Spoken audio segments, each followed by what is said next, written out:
Ang Great Pyramid ay isa sa pinakamalaking gusaling na itayo.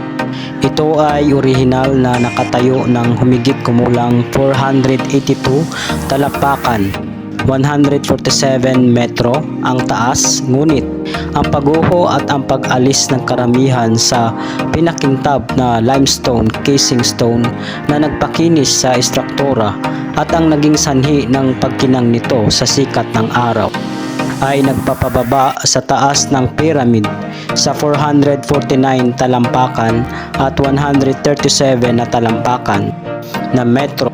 Ang base at tatlong gilid bawat isa ay may sukat na 755 na talampakan, 230 metro ang haba.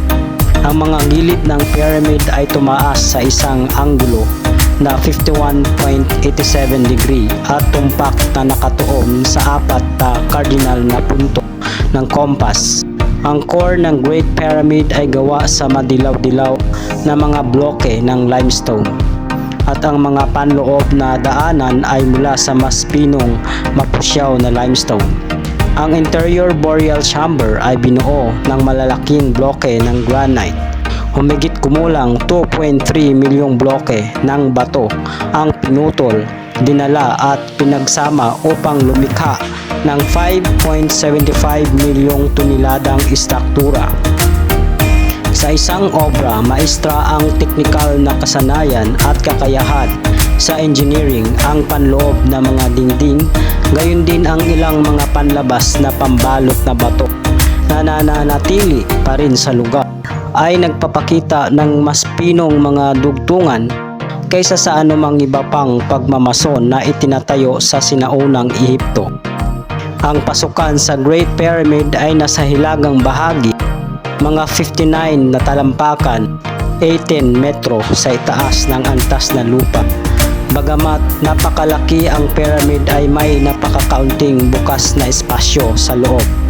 Ang isang sloping corridor ay bumababa mula sa pasukan sa pamamagitan ng interior masonry ng pyramid, tumagos sa mabatong lupa kung saan nakahiga ang estruktura at nagtatapos sa isang hindi natapos na silid sa ilalim ng lupa. Mula sa pababang koridor ay nagsasanga ang isang pataas na daan na humahantong sa isang silid na kilala bilang Queen's Chamber at ang isang mahusay na pahilig na daanan na kilala bilang Grand Gallery. Ang matataas na corbelled passageway ay may 151 na talampakan, 46 na metro ang haba sa itaas na dulo ng Grand Gallery. Isang mahaba at makitid na daanan ang nagbibigay ng daan sa tamang libingan na karaniwang tinatawag na King's Chamber. Ang kwartong ito ay ganap na may linya at may bubong na may granite. Mula sa silid, dalawang makitid na shaft ang tumatakbo ng pahilig sa masonry hanggang sa labas ng pyramid. Hindi alam kung ang mga ito ay dinisenyo para sa isang relihiyosong layunin o kung ang mga ito ay para sa bentilasyon. Sa itaas ng King's Chamber ay may 5 compartment na pinaghihiwalay ng napakalaking pahalang na granite slab.